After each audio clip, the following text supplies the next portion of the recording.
Noida film city के Marwah studio में एसगॉन meet the Africa Asian scholars global network पर बातचीत के लिए प्रेस कॉन्फ्रेंस आयोजित की गई। प्रेस कॉन्फ्रेंस के दौरान doctor Sandeep Marwah, president ICMEI and chancellor AAFT university of media and arts ने कहा, सरकार भी एजुकेशन पर बहुत मेहनत कर रही है। AI आने से भी शिक्षा में बहुत प्रभाव पड़ा है। जब बच्चों को सही एजुकेशन प्राप्त होगा तभी उनका भविष्य भी उज्जवल होगा। जब वहाँ के नागरिक शिक्षित होंगे तभी उनका विकास होगा। इसके साथ ही उन्होंने एजुकेशन की परिभाषा भी बताई।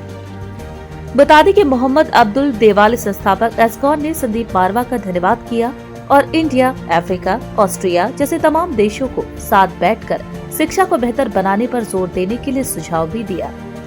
वही आत्मनिर्भर बनने के लिए शिक्षा व्यवस्था को मजबूत बनाने के लिए कहा कि AI आने से क्या क्या प्रभाव पड़ा है, उस पर भी अपने विचार को रखा।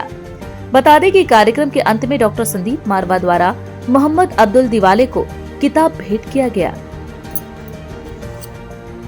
We are here at International Chamber of Media and Entertainment Industry, and we have with us Abdul Diwale Mohammed from London, UK, who's been a founder and executive president of a very well-known organization called Aasgon.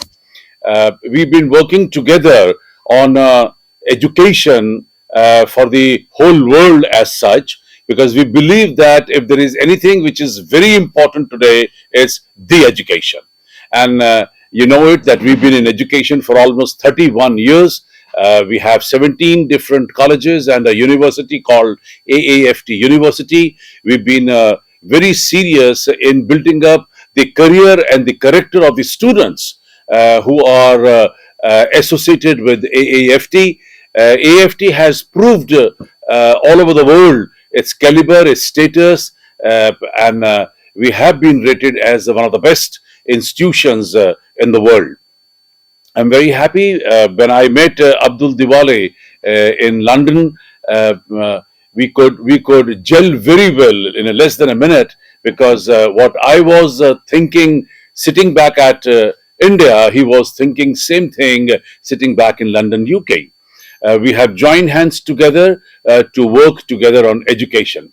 I've always believed that the times have changed, and the pattern and the design methods and strategies in education must be changed. They must be little liberal, little modern, little technical. Then only probably we'll be able to deliver the best to the students of this world. I'm happy to say that AFT has been a case study in 27 countries of the world.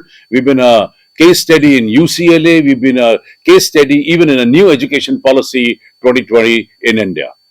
I have always believed that if there is anything which need to be uplifted is the education. I have given a new definition to education, because when I say E stands for entertainment, E stands for energy, E stands for excitement. And that's what the whole education should be all about. When I say D stands for discipline, dedication, and determination. When I say U stands for working under controlled condition, working with United Nations, and especially all the 17 SDG points, Sustainable Development Goals. When I say C stands for communication and commitment. The next A stands for attitude.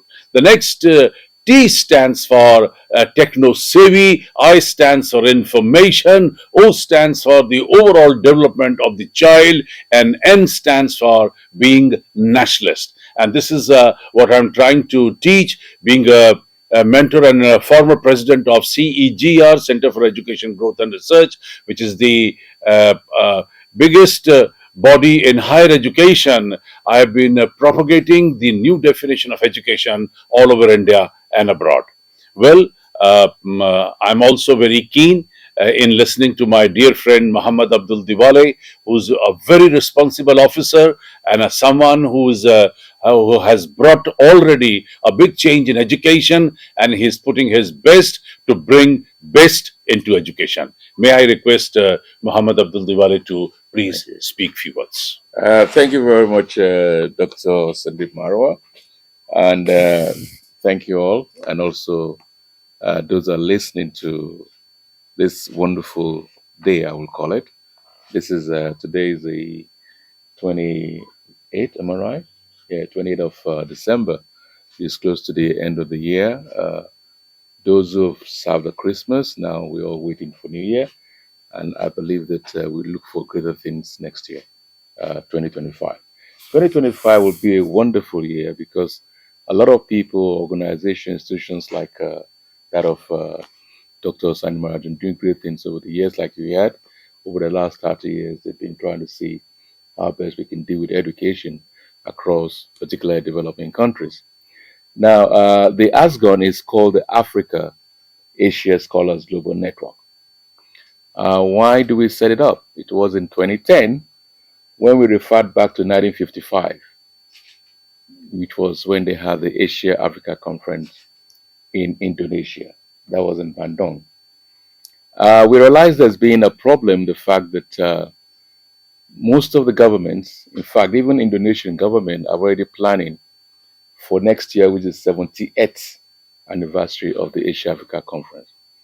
But unfortunately, most of our universities are not aware about the efforts of our leaders like Jawahar Nehru, who was then president of India, Prime Minister of India, and then we had Nasser from Egypt, we had also Nkrumah from Ghana, we had the one from China, we are from Sri Lanka, and they came together in Bandung not only for political independence, then they wanted economic, social independence. But unfortunately, we know that we are 80% of the population of the world, and yet we are still far behind. That's what we call the North-South divide. You realize that when COVID came, it became much wider, and now with artificial intelligence, it's a great concern, and that's why I always take note of what Ajay Banga, the president of the World Bank, said recently, that he find it probably hard to sleep when he starts to see the mistrust in trying to unite the North and the South, which is the West and the developing countries. And I think that's a great concern coming from the president of the World Bank. Not only that, we had the Secretary General of United Nations about a few weeks ago saying that the financial architecture the world deals with is unfair to developing countries. That's also a great concern. We as an organization were signatory to the United Nations Global Compact. We're also a member of the UK Stakeholders for Sustainable Development.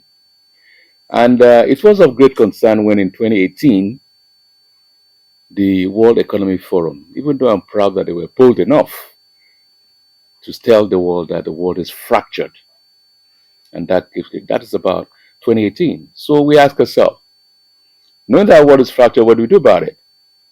So our organization, which Dr. Maro has been very supportive with, they decided that we need to find a solution. So we got a 3-point solution to rebuild the bricks of our fractured world. And then also that conference was the 46th or 48th conference of the World Economic Forum in Switzerland. And there, for the first time in history, they had women to co-chair the summit in Switzerland. We're very proud that the World Economic Forum can think and know the potentials of women. But unfortunately, women were only used as numbers. But I have a signatory to the UN Global Compact. What we did was to call for a meeting in New York with the UN women. And we sat with the UN women. One of the greatest misdeeds of most of us is that when we parley with United Nations, we seem to feel we're in a comfort zone. We fear to tell the truth, to be honest with ourselves. But I'm here to say that on the 19th of July 2018, right there at headquarters of UN Women, I told the Under Secretary General that they do not even know the value of women, and I still maintain it. Because women are great potentials. Women, no man here even can say he was born of a woman. And so, because women are divided, and until women themselves can unite, Because if you look at the animal kingdom, how much they care about children around them. But what do we do with our own children? Everybody is selfish. My child. But you forget that your child will live in the street with other children that you abandon. So what is the rationale for you to say you love your child? So we realized in 2018, in 2010, because I had an orphanage in Africa, and I set up the first African children organization in the UK in Westminster.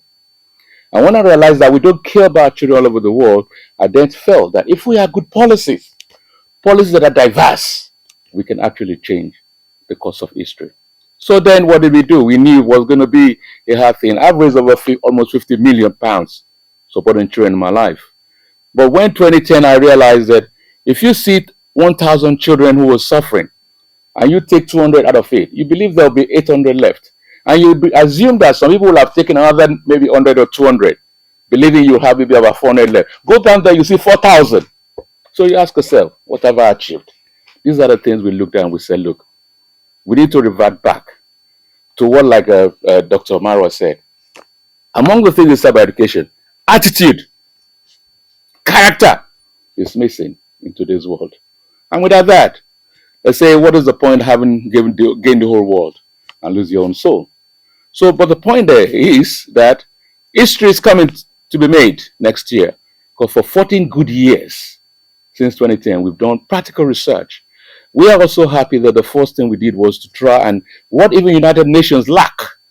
Because every time a president of the UN General Assembly comes up, because they only have one time to serve, I can tell you, go check the history. They always say, I am going to build trust. Trust is missing in our world. 1945, the United Nations was established. It's going to be 80 years next year. But we're lucky that there was a great guy who wrote a satire, which is about Animal Farm.